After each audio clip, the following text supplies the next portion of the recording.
Bienvenue dans les podcasts d'Envie de Lumière. Je suis Daphné et à travers mon expérience et ma vérité, je vous guide vers la reconnexion à soi, la libération des croyances limitantes, la guérison intérieure, pour une vie plus authentique et plus épanouissante.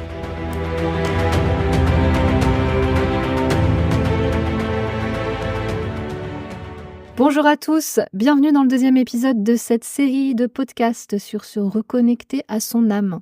Alors, dans l'épisode précédent, je vous ai un petit peu planté le décor en vous parlant de cette nuit de l'âme que j'ai traversée il y a une dizaine d'années. C'est un événement qui a été fondateur de la personne que je suis aujourd'hui. J'ai vraiment vécu une réinitialisation profonde. Et à la suite de cet événement-là, il y a de nouveaux référents qui sont venus s'ancrer à l'intérieur de moi. Et donc l'idée, c'est que je vous partage aujourd'hui l'un des piliers sur lesquels je construis ma vie. Ce pilier, c'est la vérité, l'authenticité. Donc je vais essayer de vous transmettre un petit peu ma vision de tout ça. Toucher ma vérité, c'est quelque chose qui a été fondamental dans cette expérience d'éclore à moi-même. Je pense que j'ai été guidée pour aller toucher cet endroit dans un véritable exercice de dépossession de couches, de dépossession de résistance. Parce que oui, éclore à soi, ça nécessite de perdre ses peaux, ça nécessite d'accepter de rentrer dans la lente machinerie de la déconstruction, de la déconstruction des masques, des carapaces, des rôles, des divers boucliers qu'on peut brandir. Ça nécessite de se dévêtir des habits qu'on nous a enseigné à porter. L'habit, en latin, ça signifie la manière d'être, donc c'est assez révélateur. Accepter de se dépouiller pour accéder à ce qui reste. C'est-à-dire la vérité. Parce qu'une fois qu'on enlève toutes ces couches de déconditionnement, il ne reste que la vérité. Alors la vérité, c'est ce qui est, c'est-à-dire la quintessence de l'être, ce sur quoi il n'y a pas à agir, ce qui est inchangeable, ce qui est au commencement. Je pense qu'on peut fuir, on peut enfouir, mais on ne peut pas changer ce qui est vrai. Et vivre sa vérité, c'est ce qu'on appelle être authentique. Jouer le jeu de l'honnêteté, c'est une forme d'engagement envers la vie, un engagement à rester connecté à son essence, une fois qu'on s'en est rapproché, une fois qu'on y a touché, qu'on y est connecté. Et cette essence, je la définis comme l'endroit de notre pureté, de notre vulnérabilité, c'est notre condition humaine, ce contre quoi on ne peut pas lutter. C'est un endroit à partir duquel je n'ai pas d'armes, je suis ouvert, je me donne à la vie, je suis vraiment sans furiture. Quand je parle de la vie, j'entends ce qui est vrai. Ce qui est vrai, c'est ce qui est conforme à la réalité. Donc choisir d'être vrai, quelque part, c'est choisir de vivre ce qui est et donc de faire face à la réalité. Alors pourquoi c'est si important d'être vrai à mon sens? Parce que déjà, être dans le mensonge envers soi, c'est un habit que je trouve un petit peu lourd à porter, et puis qui peut avoir des conséquences assez lourdes. Il faut comprendre que notre essence d'être vivant, elle est muée par le principe d'équilibre et d'évolution. Et le corps, nos différents corps, puisqu'on a notre corps physique et donc des corps subtils, on a 6 autres corps, des corps qui sont intangibles, non palpables, mais qui existent, qui sont des corps d'énergie, des corps d'émotion, des corps de plein de choses. Je ne rentrerai pas en détail dans ce podcast là-dessus. Mais en tout cas, on est constitué de différents systèmes qui sont en permanence en train de s'équilibrer. Le principe du vivant, c'est de se développer, de s'améliorer, de grandir en puissance pour nourrir la lumière. Et oui, il y a une notion de sacré dans le vivant, de divin, parce que qu'est-ce que le vivant sinon une force muée par quelque chose de plus grand que nous, qui nous dépasse, dont on n'a pas d'explication tangible, si ce n'est la compréhension par le ressenti, par l'intrinsèque, par l'expérimenter en soi. Je ressens, c'est je comprends avec un autre endroit que ma tête. Un endroit qui est inexplicable de moi, qui s'active tout seul. Un endroit que moi j'estime sacré, Voilà, il y a des choses que je sais sans que je n'ai à les comprendre. Voilà, le ressenti, l'intuition, l'émotion, le langage de l'être, hein, tout ça, c'est le langage de l'être, du vivant, tout ça, ça crée ma vérité. Sur le même principe que l'homéostasie, physiologique, hein, l'homéostasie, c'est la quête permanente du corps physique, à maintenir l'équilibre. L'âme, elle travaille aussi, dans cette homéostasie, à maintenir cet équilibre, à ce que les corps, subtils et non visibles maintiennent leur état de santé. Donc voilà, pour moi, ne pas vivre sa vérité, c'est, comme se faire du mal, c'est ne pas prendre soin de soi, c'est, se maltraiter. Et l'âme, ça, ne reconnaît pas ce fonctionnement puisque en fait, c'est non naturel de ne pas s'écouter. C'est non naturel de ne pas, accueillir ce qui est et ce qui se vit. Donc ce qui va se passer vibratoirement, quand on n'est pas connecté à soi, c'est qu'on va rencontrer des difficultés dans sa vie, on va rencontrer des épreuves, on va rencontrer des états de mal-être, hein, émotionnel, du stress chronique, mental et cetera. On va développer des maladies physiques, des maladies mentales.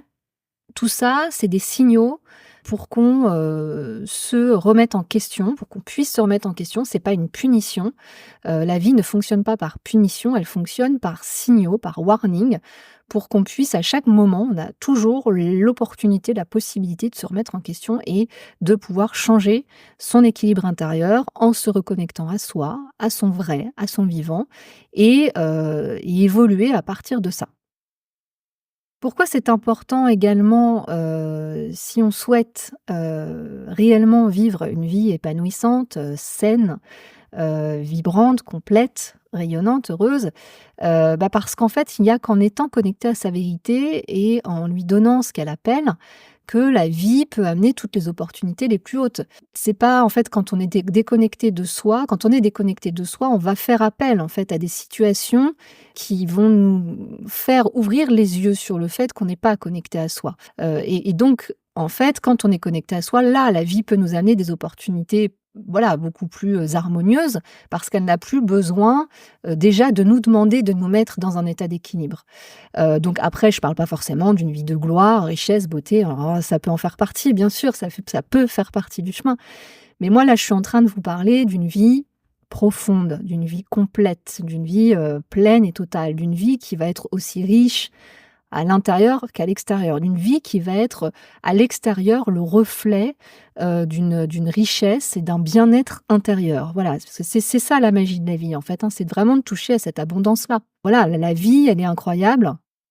Encore faut-il accepter de jouer son jeu et ça, c'est le grand dilemme de l'humain qui est coupé de son état originel, c'est de faire confiance, parce que, on nous apprend, plutôt on nous désapprend, hein, dans l'éducation, dans les conditionnements sociétaux, à nous couper de cette écoute intérieure, à nous couper de cette, de ces ressentis et de cette vérité intérieure et j'en sais quelque chose parce que ça a été un gros travail de fond pour comprendre et accéder, à ça. Mais, voilà, faire confiance, c'est la clé aussi, pour pouvoir, comment dire? Incarner en fait, sa vérité.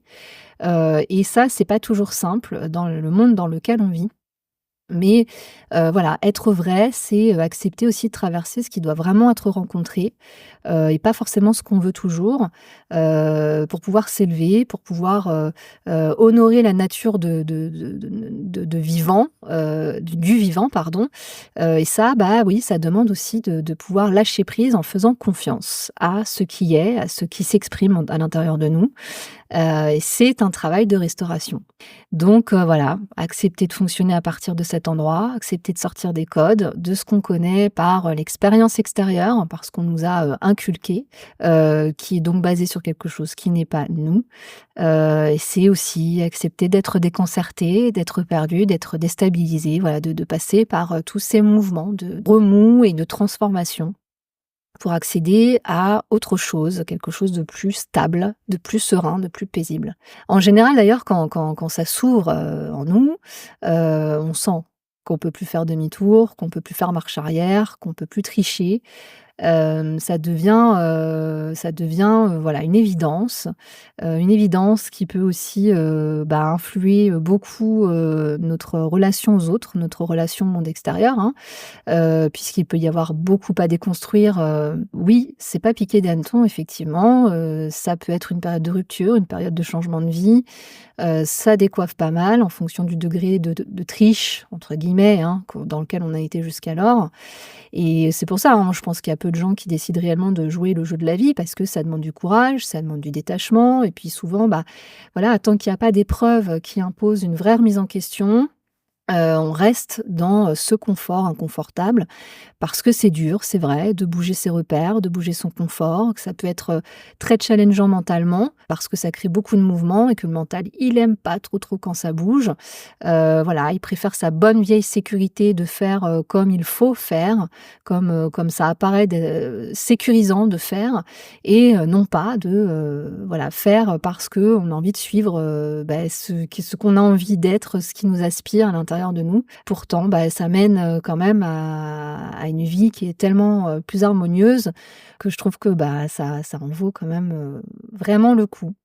Ce qui est, fascinant, également quand on est connecté à sa vérité, c'est qu'on sent, on sait reconnaître, à quel endroit de lui se situe l'autre. Ça donne une grille de lecture extérieure, intuitive. C'est vrai qu'on devient extrêmement réceptif, sensible à la vérité, de l'autre et un petit peu hermétique au mensonge aussi, ça, il faut le dire, hein, petite parenthèse en passant. Mais, voilà, on a une forme de sixième sens qui se développe et on sent, voilà, où l'autre se situe dans sa relation à lui-même et dans sa relation avec l'autre, dans son rapport à la vérité. Donc l'honnêteté devient peu à peu le nouveau noyau central en fait de notre vie, à la place de la peur, je dirais, hein, parce que c'est ce qui fait que c'est aussi difficile d'aller, dans sa vérité, d'incarner, sa vérité, ce qui est vrai pour soi. C'est la peur, on a peur, voilà, de ce que ça peut déclencher, de ce qui peut arriver, on a peur d'être rejeté, on a peur de plein de choses. Alors ça veut pas dire que la peur nous quitte, mais ça veut dire qu'elle ne gouverne plus notre vie, nos choix, notre rapport au monde. C'est ça qui change radicalement et qui est extrêmement puissant. On est d'accord qu'on ne change pas tout du jour au lendemain, mais disons qu'on reprend les rênes petit à petit et surtout qu'on commence à s'aligner à ça de plus en plus, et que, ça devient, extrêmement puissant parce que c'est vraiment un autre paradigme. Et à un moment donné, voilà, ça devient une évidence de fonctionner à partir de cet endroit-là, parce que ça transforme les choses. Ça demande de dépasser des choses. Il faut être courageux, mais en même temps, ce qu'on récolte de l'autre côté est tellement savoureux, j'ai envie de dire, et tellement profond et tellement, pour le coup, stabilisant et enracinant, une fois qu'on a dépassé toutes ces peurs, qu'on n'accepte plus, en fait, de faire des choix à partir de la peur et donc on les fait à partir de ce qu'on est. Ce qui est, aussi primordial pour moi, dans, le fait d'aller comme ça de plus en plus, construire sa vie à partir de son espace de vérité, c'est que la vérité pour moi, c'est ce qui conduit à l'amour. Voilà, c'est la clé. Pour moi, la voie initiatique, par laquelle passer pour accéder à l'amour de soi et à l'amour tout court, c'est, voilà, le fait d'être dans sa vérité. Alors ça, c'est vraiment une expérience personnelle. Je parle vraiment de ce que moi j'ai rencontré sur mon chemin, mais je ne me suis jamais autant sentie dans l'amour qu'en étant dans ma vérité et en m'exprimant à partir de ma vérité. Alors bien sûr que ça me demande, encore aujourd'hui, hein, de dépasser des peurs, mais vraiment la puissance, ce sentiment d'amour profond, voilà, c'est quelque chose qu'il faut expérimenter et vivre, que quand voilà, on s'inscrit dans la vie à partir de ça, la sensation d'amour est extrêmement forte et voilà, l'amour qu'on a pour soi, l'amour qu'on peut ressentir pour l'autre, est décuplé, quand on est dans sa vérité. Alors je distingue, l'amour de soi et l'estime de soi. Bon, c'est une petite parenthèse parce que voilà, si je vous dis, «J'ai de l'estime pour moi» et si je vous dis, «Je m'aime», ou si je vous dis, «J'ai de l'estime pour toi» ou si je te dis: «Je t'aime», vous voyez que ça résonne pas du tout de la même manière. Donc pour moi, l'estime de soi, c'est le commencement. Je dirais que c'est un amorcement de l'amour de soi, c'est un endroit où on commence à se rencontrer, Voilà, il y a la phase où on restaure l'estime de soi quand elle a été abîmée et à force, on connecte à quelque chose qui est de plus en plus profond et ça, ça passe principalement par reconnaître sa vérité, par se regarder en face, et c'est, voilà, lorsque je suis honnête que je fais la paix en moi, et que je suis dans cette paix, voilà, que jaillit l'amour. Dans le lien aux autres, c'est aussi, voilà, ma vérité, mon authenticité qui me porte. Je trouve qu'il n'y a pas de puissance plus profonde que d'être dans sa vérité, dans sa transparence face à l'autre, parce que la paix que ça amène ne nécessite plus la présence d'un bouclier. On n'a plus besoin de lutter quand on est dans sa vérité. La vérité ne peut pas être touchée, elle ne peut pas être abîmée. Quand je suis dans ma vérité, rien ne peut m'atteindre. Voilà, alors après, on peut avoir peur d'être blessé en exprimant sa vérité, mais si c'est le cas, exprimer que l'on est blessé et accueillir pleinement cette blessure, reconnaître, envers soi à quel point, on est blessé, ça, c'est guérisseur. C'est pour ça que je dis que la vérité ne peut pas être blessée. Ce qui est douloureux, c'est la façon dont notre ego peut s'emparer des choses et ça, oui, il faut du temps pour apprendre à déconstruire son ego. Mais ce qui vit, ce qui est, ne peut pas être abîmé puisque ce qui est ce qui est. Ça ne peut pas être détruit. À ce propos, c'était important pour moi de parler de ce qu'est l'ego parce que, l'ego, est souvent mal perçu, souvent considéré comme un peu l'ennemi à abattre dans le développement personnel et moi je trouve que c'est pas le cas. J'ai passé des années à être dans cette perception influencée par l'extérieur, de voilà, d'un mental, d'un ego contre lequel je devais me battre, jusqu'à ce que je me rende compte que mon ego, c'est moi, qu'il fait partie de moi et qu'il cherche à me protéger avant tout, hein. C'est une sécurité, l'ego, le mental, hein, c'est un peu pareil tout ça.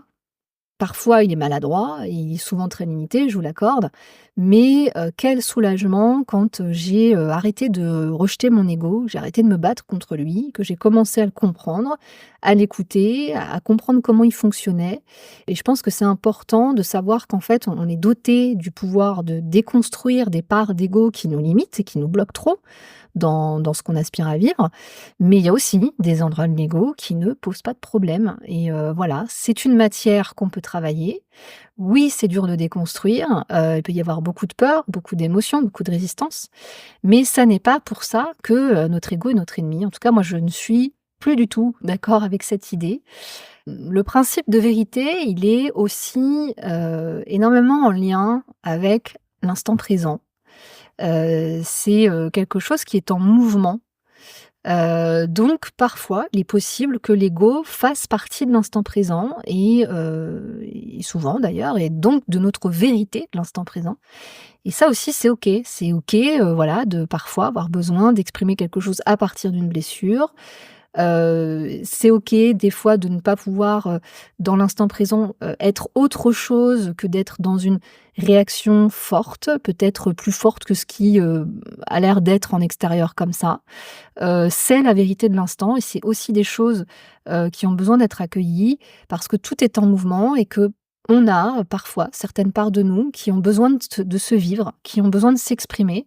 Peut-être là où elles ont été rabrouées, elles ont besoin d'être entendues et parfois, il faut parler fort pour se faire entendre.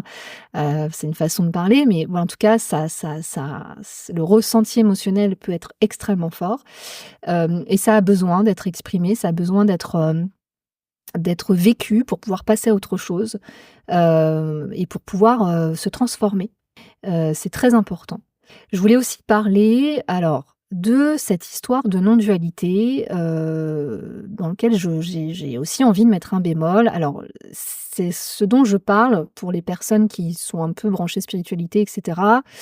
Je pense que vous comprendrez de quoi je parle. Les personnes qui ne connaissent moins, cette espèce de non-dualité, en fait, l'idée c'est cette espèce de quête dans la spiritualité, de toucher à l'illumination. Donc l'idée de l'illumination, c'est d'être dans un endroit comme ça d'unification totale, d'unité totale, dans lequel il n'y a plus ni de bien ni de mal, dans lequel, il y a plus de dualité en fait, espèce d'état comme ça de bien-être et moi je pense que ça ne doit pas nécessairement être une quête parce que, voilà, j'ai pu croiser enfin, des gens qui étaient dans cette quête absolue et qui étaient dans une souffrance absolue parce que le fait d'être dans cette quête, déjà il faut comprendre que toucher l'illumination, C'est quelque chose de très, très compliqué et je pense qu'en tout cas, c'est pas la quête de l'humain.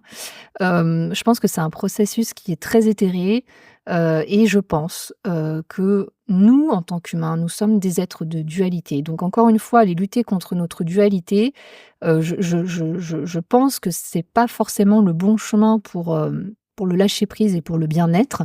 Après, chacun est libre de faire ce qu'il veut, chacun mène bien les quêtes qu'il veut, il y a vraiment aucun souci là-dessus. Mais attention à ne pas être rigide, à se mettre ça en tête absolument, parce que voilà, j'en ai croisé des personnes qui ne parlaient que de ça.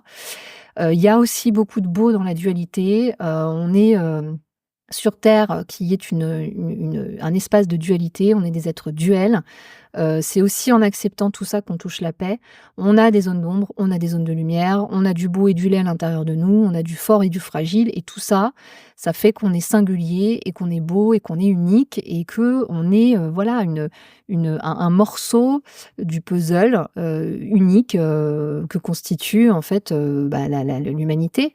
Parce que parfois, dans cette quête d'illumination, je trouve qu'on s'éloigne de son process de vérité parce qu'il y a, justement une non-reconnaissance de ce qui est et de ce qui vit. Or, on est aussi là pour être singulier, donc intégrer le fait qu'à la fois on est tous semblables parce qu'on est tous des humains, on est, une seule et même âme aux yeux du spirituel, du divin et cetera et à la fois on est quand même dans une expérience d'individualité, donc on est aussi là pour expérimenter, une vérité unique à chaque être humain. Voilà, donc en conclusion de ce podcast, moi j'avais envie de dire que la vie nous aime, que, notre corps nous aime, que notre ego nous aime aussi et que, acter avec honnêteté dans sa vie, défaire ce qui ne nous convient pas, oser, cesser d'accepter peu à peu ce qui n'est pas soi, bah, je trouve que c'est un énorme cadeau à se faire. C'est, le plus beau cadeau même, qu'on puisse, se faire en 1 pour lâcher prise et pour prendre soin de soi, de sa santé sur tous les plans. Voilà ce que j'avais envie de vous transmettre, c'est vraiment le fruit de mon expérience personnelle et une base, voilà, sur laquelle j'ai vraiment reconstruit ma vie, depuis cette nuit de l'âme. C'est une base exigeante, certes, mais bon, de toute façon, je pense que la vie est exigeante, en tout cas, lorsqu'on a envie de vivre des belles choses vraies. J'espère que ça vous aura donné un petit peu envie de franchir peut-être, des étapes, que vous n'osez pas franchir pour aller un peu plus vers vous-même. Je vous remercie, beaucoup de m'avoir écoutée. N'hésitez pas à me retrouver sur les réseaux et à vous abonner, à m'écrire des petits commentaires et à me poser des questions si vous en avez. Toutes les informations, seront, je pense, dans le descriptif. Je vous invite aussi à me retrouver dans le prochain podcast, dans lequel on va parler de lâcher prise. À très vite!